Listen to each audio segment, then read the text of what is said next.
A lot of people come home, according to one person said he did some research on where the members went.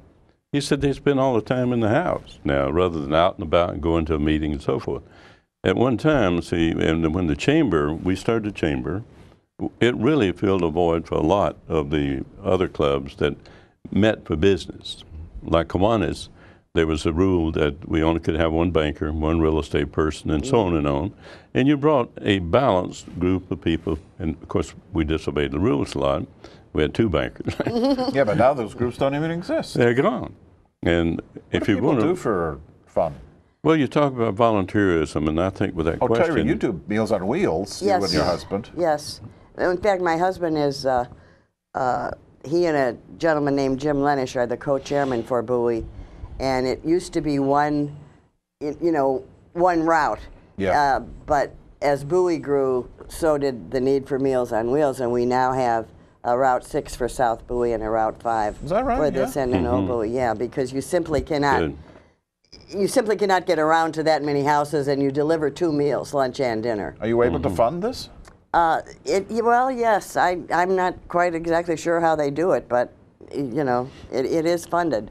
It's remarkably inexpensive, but they get That's a great service. It is for the people who need it. Yes. It truly is. They get. I'll be giving you a call. Yes, we always laugh among the volunteers we have that most of us look like we should be getting Meals on Wheels and not delivering them, because to do it you just have to be retired. Sure. Or have you're your own boss and you can take off because you deliver them in the middle of the day. Yeah. Yeah. And I understand you take contributions to those that won't deliver that could possibly manage your own. And you'll take contributions from those that receive the meals too. Oh, they pay for them, most of them. Yeah, they pay for them, most of them. Yeah. It's like 30. I shouldn't give the figure because I probably got it wrong. Right. But it's very low. It's 36 something for 5 days, Monday through Friday. That's not bad. No, it isn't. And most once in a great while, we'll get somebody who can't pay it, and they take care of that at the Meals on Wheels office for the county, and I'm not sure where I should know, but I don't, where the funding comes from. But the great majority of the people in Bowie, they pay. Oh, okay. That's really neat. And of course, there's reasons. I met a person, they just don't drive anymore, but yet their real treat every week is going to the store. Terry will take care of you. I'll check your license, though. Let me ask you, if I could. You've covered the city of Bowie for quite some time. You've lived here for a very long time. How about telling me, or letting the audience know, what were a few of the highlights of your journalism career here in Bowie? Oh, dear. That's a hard one, I know. John. That's why I asked you. It's, I don't know. It's hard to pick out a specific one. The whole time that we had Dick Logue and Fred Robinson and Audrey Scott was a really interesting period because they interwove with each other, and Audrey, who had been a very popular mayor, got very mad at the Bowie Blade when it endorsed Dick Logue. Yes, I know. And it was. And Fred was always, at that time, always seemed to me to be the mayor in waiting. Yep. Right. And so you had to kind of, it was really interesting to see that play out. Whatever you thought of the 3 people involved, it was just an interesting interplay. Well, we used to make fun of it. Oh, yeah. Tweedledum and Tweedledee come to mind, which they didn't like much. Attached at the hip. Yeah, and I can't blame them.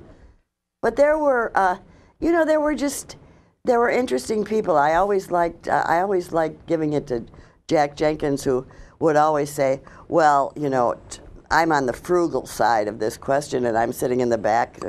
You're not frugal, you're cheap. But he took it with good grace. He did. And you need somebody like that. Yep. You do. He was a purse watchdog, and a very effective one. I just don't. And I don't like to knock the people that are on the city council now because I don't know them any near as well as I knew the people who were on before. True, true. But my clear perception is that they're not nearly as colorful. Oh, well, that's a good point. I thought about that before. I'm glad you mentioned that. Geraldine, yes. Colors, Well, yes. of course, Geraldine, you know, she went. She graduated from Bowie High School with my son. And my daughter. Oh, right, class of '82. Sure, remember Yeah, Jennifer that's was in right. the same Yeah, class with yeah. John. Oh, yeah. And so when she had her kickoff party the first time, we collected Jennifer from Crofton and went over there. And Geraldine spent most of the afternoon trying to tell Jen that she should move back to Bowie, and the country club right behind her was for sale. She didn't succeed just because Jennifer moved around a lot when she was doing her residency and stuff in medicine, and I think she moved around the country enough that she's pretty well set. You know, one of where those she is. country clubbers over there was Audrey Scott's. That was on the market yeah. for years. Really? Yeah, it was just recently sold, not that long ago. Oh, for goodness sake. And it was nice. It was almost original Levis. Yeah, that's odd. I would have thought they I think they usually were sell. asking too much money for it. Well, it was Okay, because they timing. usually sell pretty easily. Yeah. They there. do. They're ideal with the Yeah. downstairs living, you know, or for older people if they wanted upstairs for the family. And I was surprised it stayed on the market, but I really wasn't because of the market. Anything that in Bowie that was like my son bought a house, $400,000 for a friend. In he Bowie? moved. Yeah, it was in Meadowbrook, and for a guy that's moving back to South Carolina, and he's sitting there now. It's worth $300,000. Oh, it's and mine's or dropped. $250. And Yeah, yours mine- has dropped. Mine dropped 100,000. Yeah, same here. It's It did. according to where the pricing was. So, and I think that's a difficult area. There's been a lot of those on the market. Well, I hope they go up pretty soon because I've got about a year to build up that equity. Oh, I was going to say, John, when are you heading to Scotland? As soon as Eleanor retires. Really? Does Eleanor not want to retire, or does she have to stay to get a certain Well, thing? I was lucky when I took my buyout from the paper. The Dow Jones was at 14,000 something, and I just put it on the money market. Was that a smart move? So I didn't. But no, and she has the insurance and what have you. So we'll give it another year. Well, health insurance can be a Yeah. question with that. I remember Paul stayed longer Yeah, with the federal government. but he retired at 62. Yeah. I was 60. I waited 65. They didn't think I was going to go, but I went. I was God. surprised. I was Yeah. surprised. It was the Because right decision. I thought you'd get the Benz or something. You know? It's been 2 years since I retired, believe it or not. No, and I, you know, I just, I don't know. There's a tendency in old people like me to hearken and say, "Oh, the good old days," when indeed, a lot of times those days were not so good. Well, you have a very good point there. But it's, and there were certainly things. There were certainly things wrong. But there were, you know, there were just, there were a lot of high points. There were. In the and days. they're nice to remember. They are. And on that point, we are about to wrap. All right. Isn't it amazing how quickly it goes by? It really does. And we hadn't it even really does. asked all the embarrassing stuff. Oh, no. Did you have embarrassing questions to ask me? No. Last column, I've got to remind you, John, and Terry also, tomorrow's Veterans Day. We're taping this, Well, I've got my veteran's hat to wear. and that's what There you go. you were supposed to do today. Look And like Ed Brown here. it's a veteran. Ed Brown's one of our Free producers.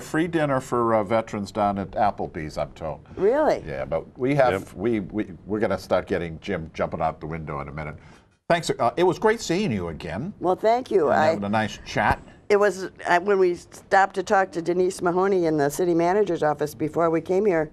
It was kind of embarrassing. She said, "Do you still live in Bowie?" Yeah, I know. Oh, boy. And It's I'm a sure pleasure our to see you, audience Terry. Nice to see you, appreciated Bert. seeing Bowie's greatest reporter live I'll say and still in Bowie. And with that, we say goodbye, and we'll see you next time. Take care. Thank you.